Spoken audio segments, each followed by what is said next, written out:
Oke, Bismillahirrahmanirrahim. Assalamualaikum warahmatullahi wabarakatuh. Eh, Cek suara, apakah suara saya bisa diterima dengan baik? Sudah, Pak. Oke. Sudah, Pak. Oke, saya mohon izin untuk share screen ya. Layar.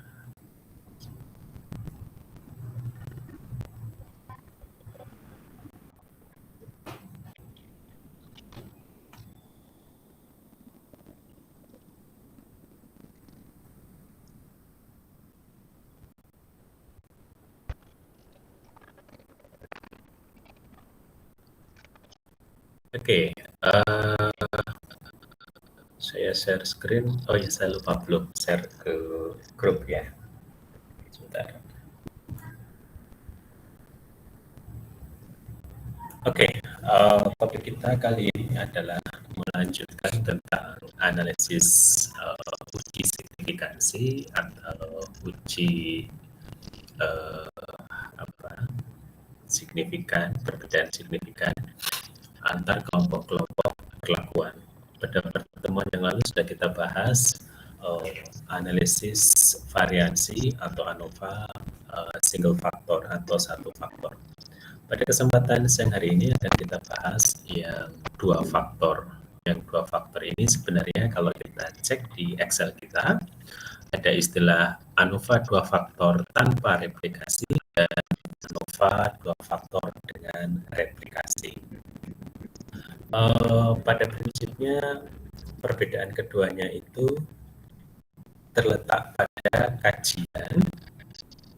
Kalau yang ANOVA dua faktor tanpa replikasi itu mengkaji pengaruh-pengaruh dari dua faktor atau dua perlakuan yang kita implementasikan di dalam desain percobaan kita. Kalau yang ANOVA dua faktor dengan replikasi, kita kepengen mengkaji apakah ada interaksi dari faktor-faktor yang kita implementasikan tadi, artinya antara faktor yang satu dengan faktor yang lain. Begitu. Oke, kita mulai dari ANOVA yang dua faktor tanpa replikasi.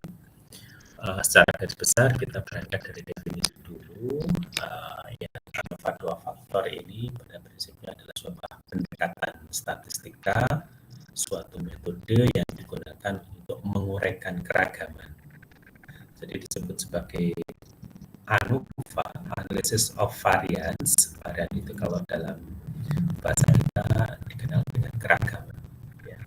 Jadi untuk menguraikan keragaman data total menjadi komponen-komponen yang mengukur berbagai sumber keragaman, di mana pengelompokan pengamatan didasarkan atas dua kriteria atau dua faktor atau variabel perlakuan dengan menyusun data tersebut dalam baris dan kolom.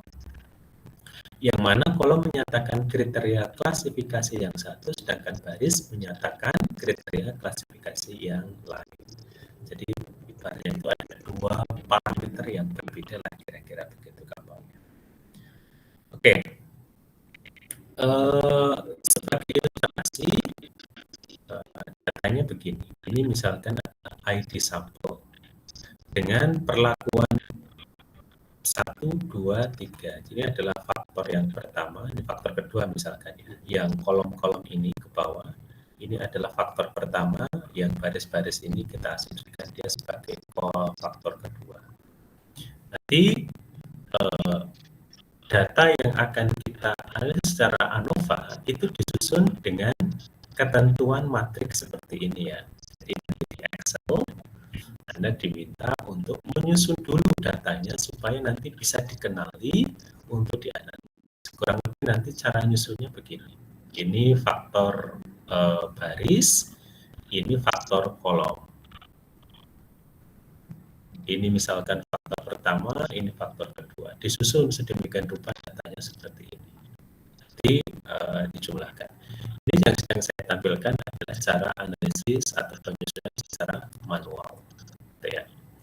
Misalkan kita membuat variabel treatment perlakuan atau faktor, yakni variabel 1 sebanyak k data dan variabel 2 statement tersebut, kita akan mendapatkan jumlah sampel ukuran sebanyak N kali K pengamatan. Oke, kita misalkan untuk setiap populasi sampel dari baris dan kolom itu juga berdistribusi normal. Jadi yang di sini maksudnya ini adalah uji prasyarat. Jadi data itu dapat kita lakukan analisis ANOVA jika datanya berdistribusi normal. Hipotesisnya adalah H0 μ1 sama dengan 2 titik sampai dengan data ke N sama, artinya tidak ada perbedaan karena faktor yang pertama atau faktor baris. Antihipotesisnya adalah kebalikannya. Minimal akan ada satu data rata-rata yang tidak sama dari data yang lainnya. Hal yang sama juga kita implementasikan terhadap data kolom, di mana jumlah data kolom misalkan K, kita juga buatkan hipotesis. Hipotesis nolnya adalah nilai rata-rata data pertama sampai data ke K dari faktor kolom itu adalah sama. Antihipotesisnya adalah akan ada satu nilai rata-rata data yang tidak sama. Oke, ini hitungan secara manual, sama seperti pada ANOVA yang awal, cuma bedanya ini adalah dua faktor. Nah, kita bikin seperti ini. Nah, nanti di Excel itu akan muncul tabel seperti ini sebagai sebuah hasil. Ini adalah identitas sumber variasi, derajat bebas, jumlah kuadrat, kuadrat rata-rata, dan ini statistika F. Ini faktor baris, ini faktor kolom. Ini galatnya, ini totalnya.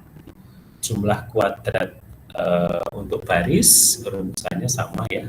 Kuadrat rata-rata baris dari CKB dibagi dengan N-1. N-1 adalah derajat bebasnya. F statistikanya adalah kuadrat rata-rata faktor baris dibagi dengan kuadrat rata-rata KRK ya. Kuadrat rata-rata untuk yang kolom. Sementara untuk yang faktor kolom nanti dia dibagi dengan faktor kuadrat rata-rata dari galatnya. Ditolak jika F itu lebih besar daripada nilai F kritis pada taraf kepercayaan alfa K-1, K-1, N-1. Ini derajat kebebasannya ya. Derajat kebebasan dari ininya.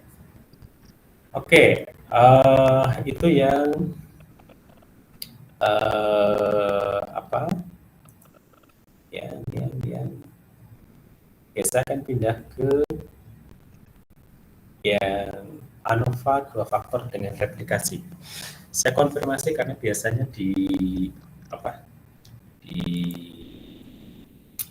Google Meet ketika saya mengubah masuk ke file yang lain itu biasanya tidak tertampilkan. Saya sekarang masuk ke bahasan ANOVA dua faktor dengan replikasi. Apakah di tempat Anda muncul? Muncul. Kita membicarakan tentang ANOVA dua faktor tanpa replikasi. Kalau sekarang kita membicarakan ANOVA dua faktor yang masing-masing faktornya itu diulang. Artinya lebih dari satu data. Ini juga sama ya, namanya ANOVA, metode untuk menguraikan keragaman total. Cuma bedanya di sini ya ANOVA dua faktor dengan replikasi itu digunakan untuk mengkaji apakah ada interaksi dari faktor baris dan faktor kolom. Gitu ya. Nanti kita lihat pada contoh implementasinya.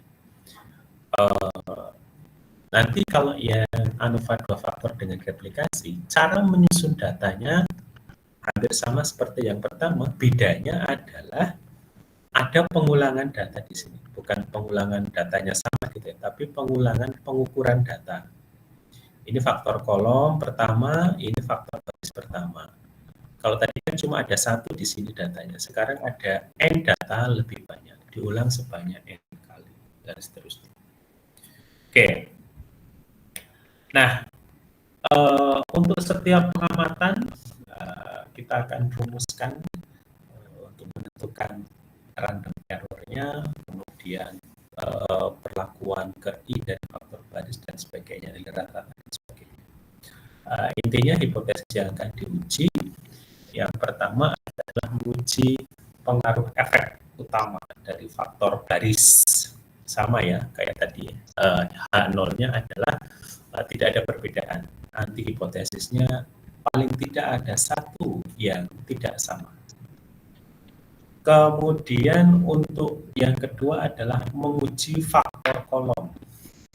Apakah ada pengaruh yang signifikan dari faktor kolom dengan menguji hipotesis H0 bahwa rata-rata pengukuran karena faktor kolom beta 1 sampai dengan beta ke C itu sama dengan 0, artinya tidak ada perbedaan, tidak ada selisihnya. Antihipotesisnya akan ada satu yang tidak sama. Bedanya lagi dengan yang ANOVA, dua faktor tanpa replikasi adalah ada di sini. Apakah faktor kolom dan faktor baris itu berinteraksi? Kalau tidak ada interaksi, tidak ada pengaruh interaksi, H0-nya itu kita hipotesiskan sebagai interaksi hasil pengukuran faktor baris dan faktor kolom itu tidak berbeda signifikan. Antihipotesisnya ada nilai yang berbeda dari interaksi antara faktor baris dan faktor kolom, sehingga dalam hal ini ada pengaruh interaksi. Nah, nanti sama ya, dihitung jumlah kuadrat total, jumlah kuadrat baris, jumlah kuadrat kolom, jumlah kuadrat interaksi, dan jumlah kuadrat errornya. Tabel ANOVA-nya kurang lebih seperti ini ya. Nanti kalau di Excel ya munculnya juga akan hampir sama seperti ini. Tapi ini hanya dalam versi bahasa Indonesia yang disederhanakan dalam bentuk rumusannya. Oke. Kriteria penolakan pada taraf alfa sama ya. Untuk menguji pengaruh faktor baris, H0 diterima jika F itu lebih kecil daripada F kritis. Ditolak jika F itu lebih kecil daripada lebih besar daripada F kritis. Faktor kolom juga sama. Ditolak jika F itu lebih besar daripada nilai F kritis. Kemudian interaksinya juga sama, bahwa ada interaksi jika F hitungnya lebih besar daripada F kritisnya. Ini F kritisnya kriterianya, alfa derajat kebebasannya. Oke, mungkin ini agak absurd sedikit. Kita ambil contoh, misalkan masih sama ya, sebuah laboratorium pertanian akan menguji keragaman hasil panen padi untuk 3 varietas padi yang berbeda, yakni V1, V2, dan V3. Ini varietas. Kemudian jenis pupuk yang dipakai P1, P2, P3, P4. Di mana setiap perlakuan akan diulang dalam 3 kali percobaan. Jadi interaksi antara misalkan P1 dengan P1 itu diulang sampai 3 kali. P1 dan V2 diulang 3 kali. P1 dengan V3 diulang 3 kali, dan seterusnya. Sehingga kalau kita bikin tabel, jadinya seperti ini. Ini jenis pupuk, yang ini varietas tanaman padi. Berarti jenis pupuk di sini menjadi faktor baris ya.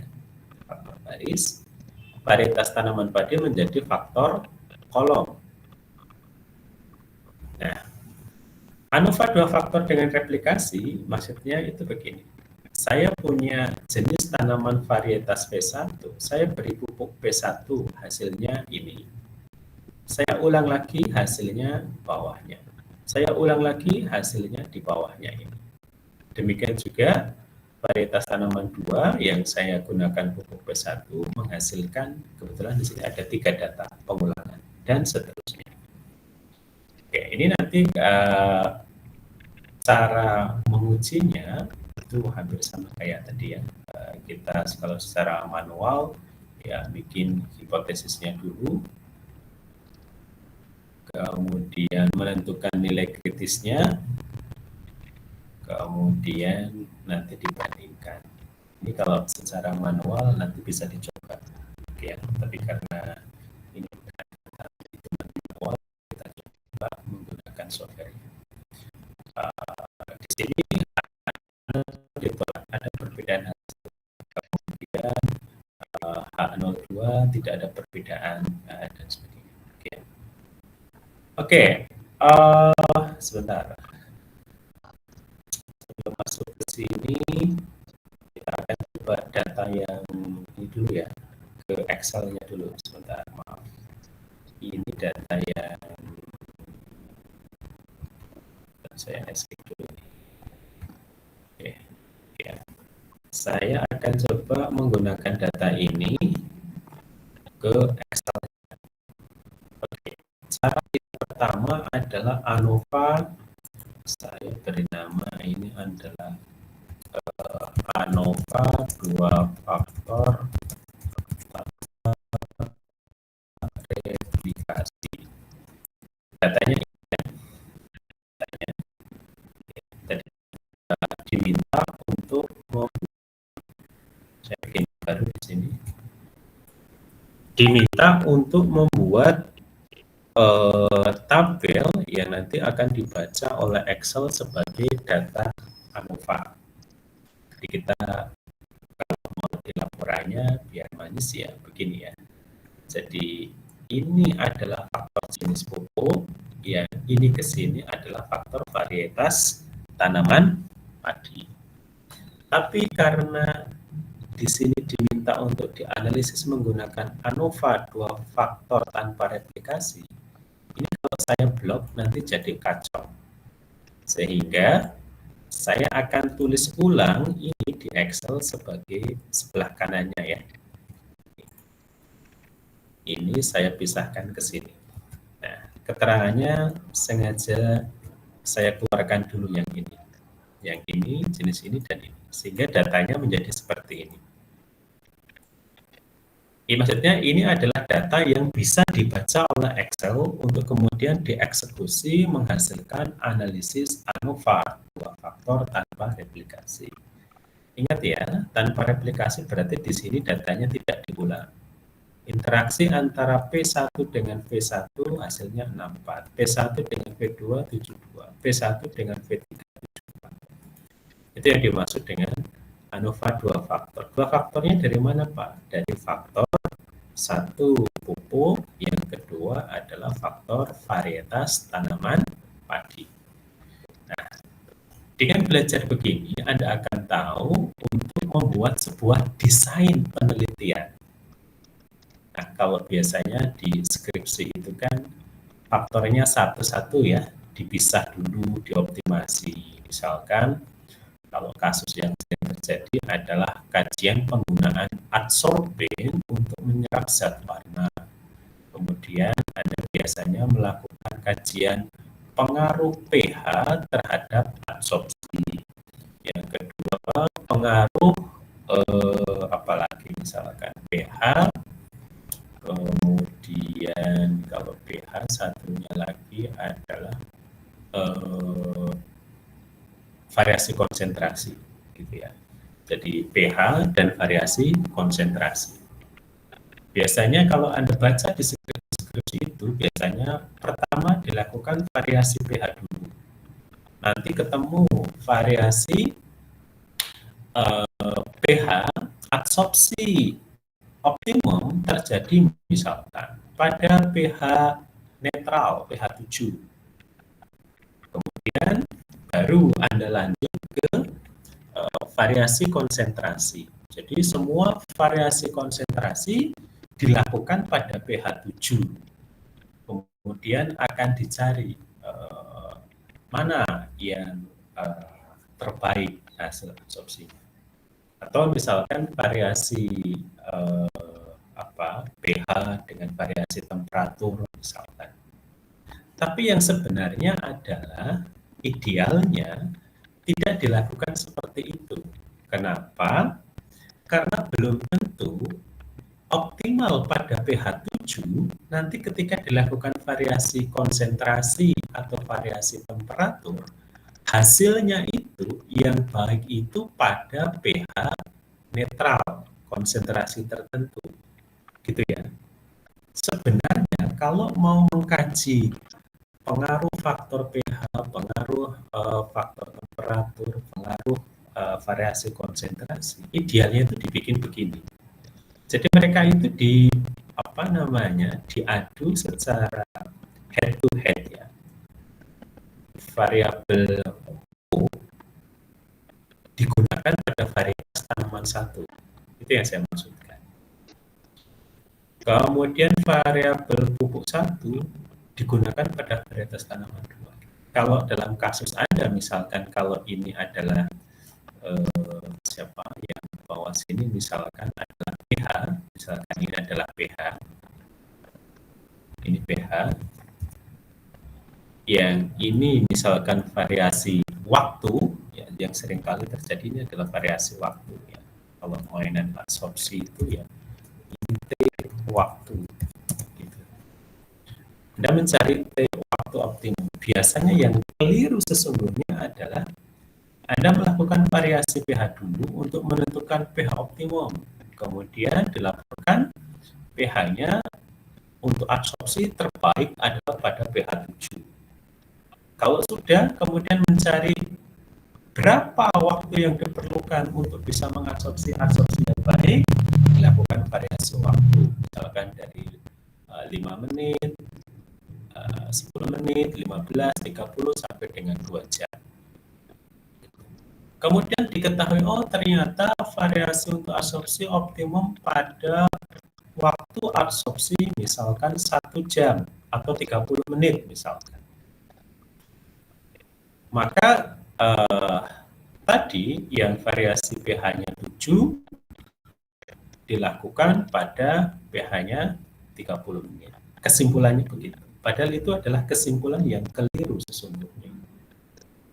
Yang ideal adalah Anda lakukan berbagai variasi pH, terus dilakukan pada berbagai variasi waktu. Misalkan ini pH asam, ini netral, ini basah, atau mungkin ini pH 3, pH 5, pH 7, pH 8, pH 10 begitu. Waktunya di sini misalkan waktu 30 menit, 1 jam, 2 jam, dan seterusnya. Itu yang benar itu begitu. Jadi untuk melakukan optimasi harus dilakukan head to head. Bukan mencari, biasanya kalau Anda baca deskripsi adalah satu, melakukan variasi pH dulu untuk mencari pH optimum, diketahui pH-nya 7. Yang kedua, kepengen tahu berapa waktu absorpsi optimum yang pH 7 ini tadi, divariasi waktunya dari 0 sampai dengan 2 jam. Harusnya tidak begitu ya, harusnya begini yang ideal. Ya sebenarnya kalau mau mencari optimasi data. Oke, saya akan kembali ke sini, saya lupa mau menyelesaikan. Oke, bagaimana caranya? Caranya adalah Anda ubah dulu ininya supaya nanti kalau saya blok ini begini, nanti tidak terganggu. Kalau ada ini, itu nanti akan dibaca sebagai data. Jadi yang ini saya ubah menjadi sebelah kanan, jadi sebelah seperti ini. Oke, kita coba klik data, kemudian data analisis, pilih yang ANOVA 2 faktor tanpa replikasi atau without replication. Nah ini, karena data kita 2 faktor, yakni faktor pupuk dan varietas tanaman. Diminta untuk menginputkan range-nya, range datanya yang mana kita klik yang ini ya. Nah ini semuanya. Oke, kalau sudah, pertanyaan di sini, apakah baris pertama dan juga kolom pertama adalah label? Jika iya, kita kita klik labelnya.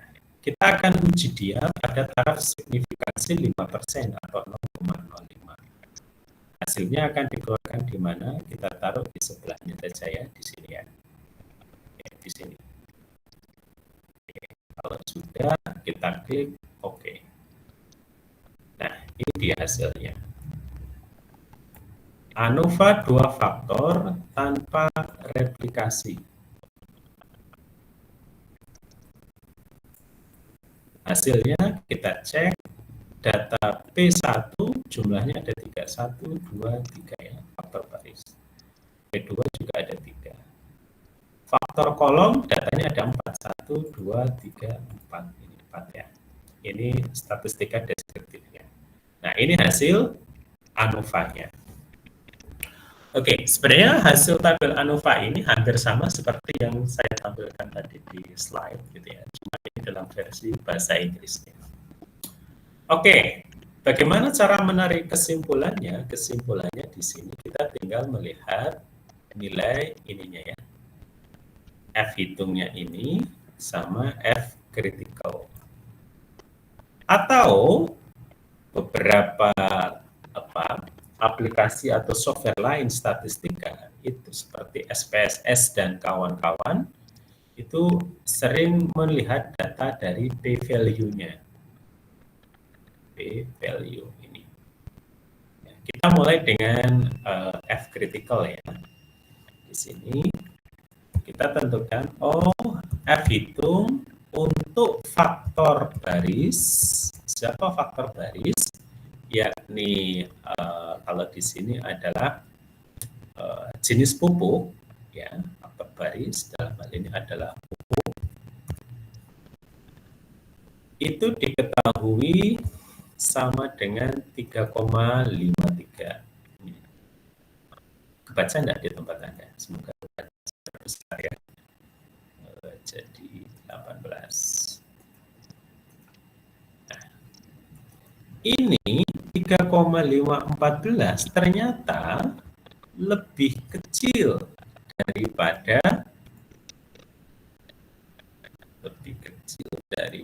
nilai F kritis. Lebih kecil daripada ini. 4,75.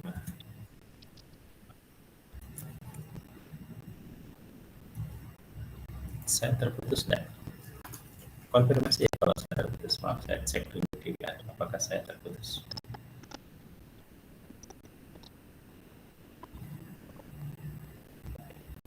Tidak. Ada ya? Oke. Jadi kalau di WA itu saya terputus. Ini adalah F critical-nya. Jadi karena masih ingat ya, kita H0-nya. Karena nilai F hitung lebih kecil 3,5 dari nilai F critical, artinya di sini H0 diterima ya. H0 diterima. H0 untuk siapa? Ingat ya, ini karena faktor baris. Berarti H0 untuk pupuk. Artinya kesimpulannya ya. Kesimpulannya itu begini. Sebentar. Insert C. Saya pakai apa? Pakai ini.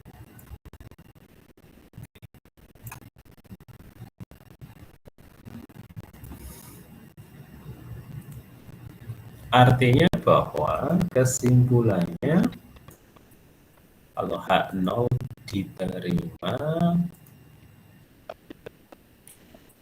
di sini berarti tidak ada perbedaan karena faktor pupuk. Ya. Oke. Artinya faktor pupuk tidak berpengaruh signifikan, secara statistika tidak berpengaruh signifikan terhadap hasil panen padi. Gitu. Sekarang kita akan periksa untuk faktor kolom. Faktor kolom berarti faktor ini sama ya.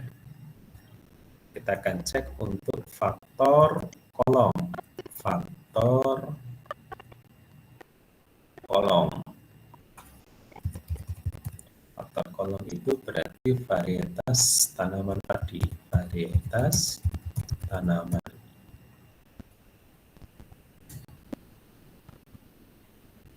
Karena di sini nilai F hitungnya si ini lebih besar, ini kebetulan lebih besar. Sorry, kecil ya. Lebih besar, lebih kecil. 0,7 lebih kecil daripada F kritikalnya si ini. Jadi kesimpulannya pun ya sama ya, H0 diterima.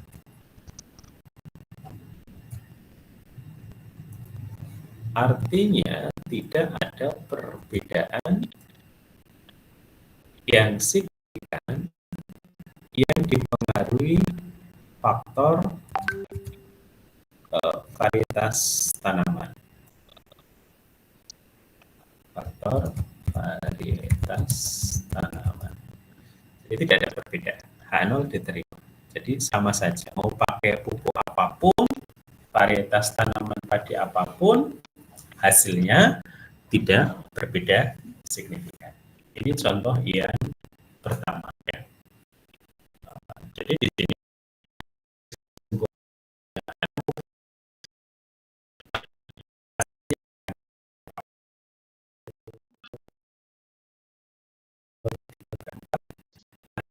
satu P2 P3 P4 itu hasilnya sama, tidak ada perbedaan signifikan. Oke, selanjutnya kita akan coba ke yang kedua, yakni faktor ANOVA 2 faktor dengan replikasi. Kasusnya hampir sama kayak yang tadi ya. Ini kasusnya. Sekarang untuk kita menguji di sini tujuannya adalah satu, apakah ada pengaruh faktor pupuk terhadap hasil panen padi? Yang kedua, apakah ada pengaruh varietas tanaman padi terhadap jumlah hasil panen padi? Yang ketiga, apakah faktor pupuk itu berinteraksi dengan faktor varietas tanaman sehingga menghasilkan hasil yang berbeda? Jadi itu maksudnya. Apakah ini ada interaksi dengan faktor kedua? Gitu ceritanya. Oke, sama seperti yang di awal, ini bentuknya saya pindah dulu ya, yang ini. Ini bentuknya harus dibikin menjadi matrik data. Ini namanya desain matrik data ya. Desain matrik datanya itu kita hilangkan dulu si keterangan ininya, kemudian faktor kolomnya kita tambahkan. Sudah gini ya. Dari sini supaya ini nanti tidak dibaca sebagai data, kita bikin ini kosongan. Oke. Kalau sudah, kita coba klik data, kemudian data analisis, pilih ANOVA 2 faktor dengan replikasi yang ini, replication. Kemudian inputkan datanya adalah yang kita inginkan. Kalau sudah, nanti di sini ada pertanyaan, berapa jumlah sampel tiap barisnya? Jadi di sini karena ada 3, 1, 2, 3, maka saya tulis di sini ada 3. Jadi tiap sampelnya, jumlah sampel tiap barisnya itu ada 3. Terus di sini ada permintaan menginputkan nilai alfa atau nilai taraf signifikansi 5% atau 0,05. Oke, outputnya kita taruh di sebelahnya saja. Oke, kalau sudah kita oke, hasil keluarannya ini ya. Oke, ANOVA 2 faktor dengan replikasi. Di sini nanti bisa dicek ini jumlah data tiap barisnya ada 3333 gitu ya. 3333 sehingga kepala 9. Untuk yang P1, baris P1, baris P2 juga ada 3, baris P3 ada 3, P4 ada 3 juga ini. Totalnya ada ini. Jadi ini datanya lebih banyak. Ini statistikanya. Kemudian yang akan kita lihat untuk mengambil keputusan adalah, ya sebentar saya perbesar biar kelihatan. Nah, di sini data-data yang kita perlukan seperti biasa kita bisa menggunakan, oh ya tadi yang awal saya belum menjelaskan yang p-value-nya ya. Oke, enggak apa-apa, nanti saya jelaskan balik. Data yang kita perlukan di sini adalah salah satunya adalah data tentang ini, F hitung, kemudian F kritis, atau Anda bisa langsung menggunakan nilai p-value yang dibandingkan dengan nilai taraf alfa yang tadi kita masukkan, yakni 5%. Anda bisa pakai yang ini juga. Oke ya. Oke. Saya agak cepat ya, tidak menuliskan H0, H1 gitu ya. Tetapi maksudnya di sini saya ringkas, hipotesis yang kita buat adalah tidak ada perbedaan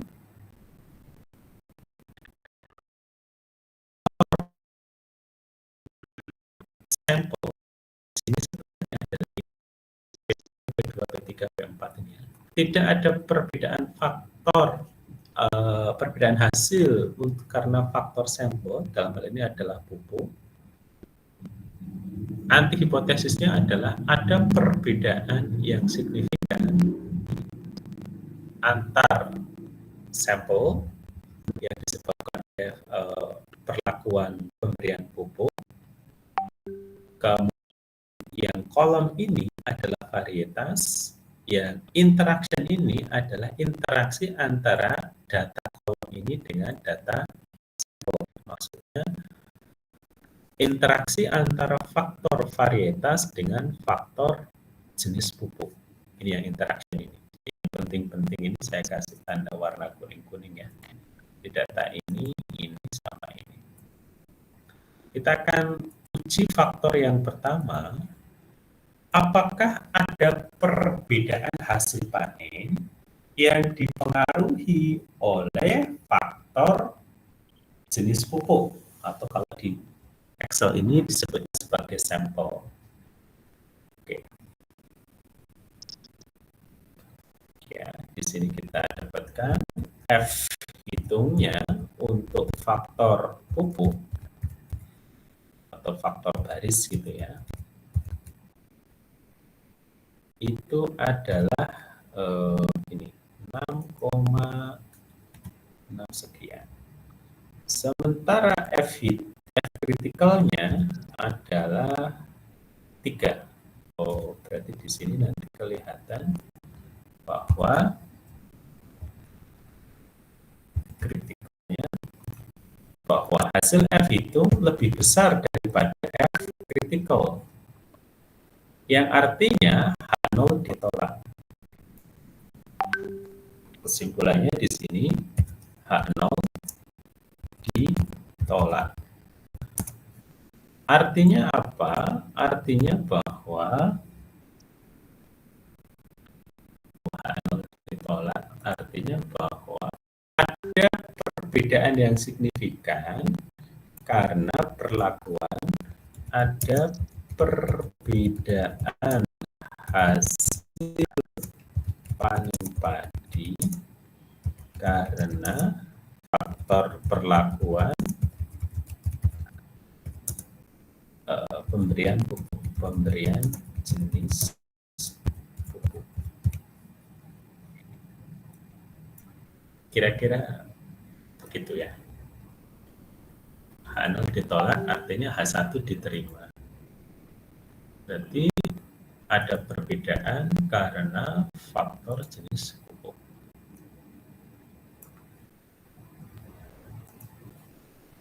Oke, ini yang pertama. Yang kedua, kita akan menguji apakah hasil pengukuran itu ada yang berbeda signifikan yang mengindikasikan bahwa ada pengaruh dari faktor varietas tanaman padi yang digunakan. F hitung dari varietas tanaman padi atau ini kolom. Yang di sini nilainya adalah 2,79. Ya, 2,79 ini lebih kecil daripada F kritikalnya. F kritikalnya di sini berkira 3,4.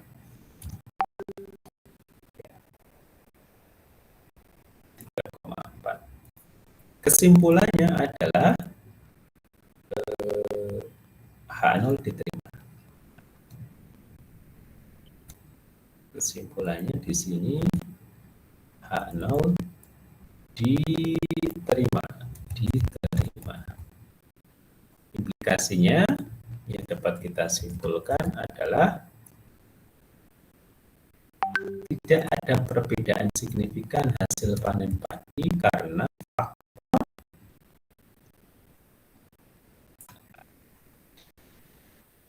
ini tidak ada perbedaan hasil panen padi karena faktor perlakuan penggunaan varietas tanaman,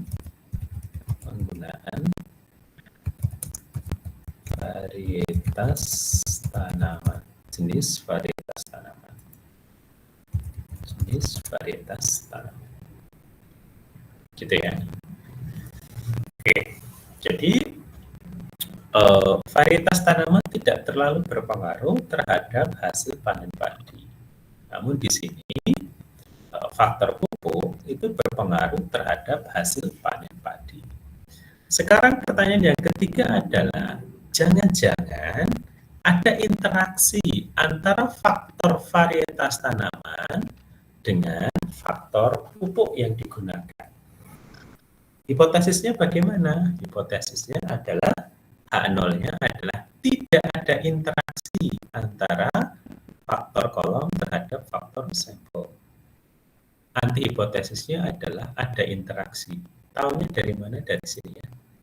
Yang ujian ketiga, F hitung untuk faktor interaksi, F hitung untuk interaksi antar faktor, ya, antar faktor.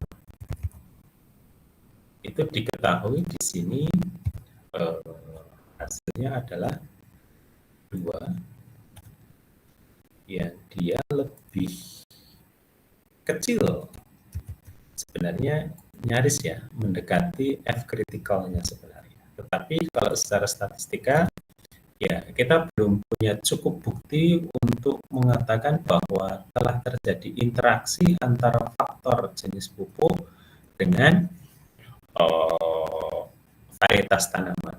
Meskipun perlu dikaji lebih lanjut karena ini nilainya mendekati ya, selisih hanya 0,5. Tetapi secara statistika dapat kita simpulkan sementara adalah tidak ada perbedaan yang signifikan. Kalau dalam ini bukan perbedaan ya, tidak ada interaksi,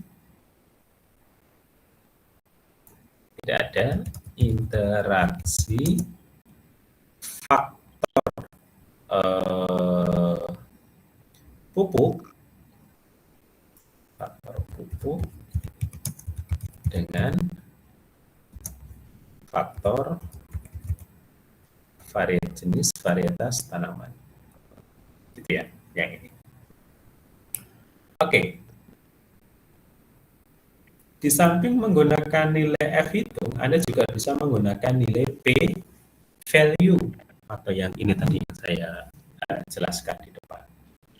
Ketentuannya adalah ini berbeda dengan ini ya. Tadi kan kita ketika menginput data ini, nilai alfa satu jenis ya. Alfa yang kita inputkan tadi adalah 5% atau 0,05 ya di awal ya sebelum mendapatkan hasil data ini. Sehingga nanti yang akan kita bandingkan adalah ini. Nilai p-value terhadap nilai alfa gitu. Ketentuannya adalah H0 diterima jika nilai p-value lebih besar daripada nilai alfa. Kebetulan di sini nilai p-value-nya itu lebih kecil daripada alfa. Ini alfa. Nilai p-value-nya hanya 0,0 sekian, sehingga ya lebih kecil daripada nilai alfa yang nilainya 0,05. Kesimpulannya sama seperti ini ya, cuma kita pakai data ini. Kenapa ini saya sampaikan? Karena beberapa software itu outputnya itu nilai p-value, bukan f-hitung atau f-critical, tetapi langsung kepada nilai p-value. Begitu. Tadi ketentuannya, karena p-value lebih kecil daripada nilai alfa, maka H0 ditolak. Ada perbedaan. Hal yang sama juga untuk yang bawah, cara mengambil kesimpulan dengan menggunakan nilai p-value adalah karena nilai p-value untuk faktor varietas tanaman 0,08 itu lebih besar daripada alfa 5% atau 0,05 ya. Ya, ini agak dekat juga gitu. Tetapi secara statistika dapat kita katakan bahwa belum cukup data untuk bisa mengatakan bahwa tidak ada perbedaan gitu ya. Artinya di sini karena p-value-nya lebih besar daripada nilai alfa, artinya H0 diterima. Kita belum cukup data untuk mengatakan ada perbedaan karena faktor varietas. Hal yang sama juga bisa kita aplikasikan untuk interaksi. Apakah terjadi interaksi antara faktor varietas tanaman dan juga jenis pupuk? P-value-nya di sini kebetulan adalah ini p-value-nya 0,09 juga ya, 0,09 lebih kecil daripada nilai alfa 0,05. Sehingga ini juga kesimpulannya sama. Tidak ada interaksi antara faktor jenis pupuk dan jenis varietas tanaman. Oke ya, kurang lebih begitu cara membacanya. Oke, nanti saya share ini ke grup di WhatsApp. Saya tadi lupa untuk menjelaskan yang ini juga ya. Ini juga sama. Anda bisa menggunakan nilai f-critical atau p-value. Kalau Anda menggunakan nilai p-value di sini dan juga nilai alfa, alfanya tadi yang kita masukkan adalah 5%, nilai p-value-nya adalah 0,08, itu lebih besar daripada nilai alfa yang 0,05. Kesimpulannya sama. Karena p-value-nya lebih besar, maka H0-nya ditolak. H0-nya diterima maksudnya. Hal yang sama juga untuk yang bawahnya. Karena p-value-nya ini lebih besar juga besar daripada 0,05, maka H0-nya diterima. Gitu ya. Oke, ini saya save dulu ya. Oke, sementara begitu untuk terkait dengan analisis ANOVA. Jadi kalau ada pertanyaan kapan ANOVA dipakai, optimasi dan juga desain riset gitu ya. Yang dimaksud dengan desain riset salah satunya adalah kasusnya seperti ini. Nah, kayak gini. Ini penting untuk apa?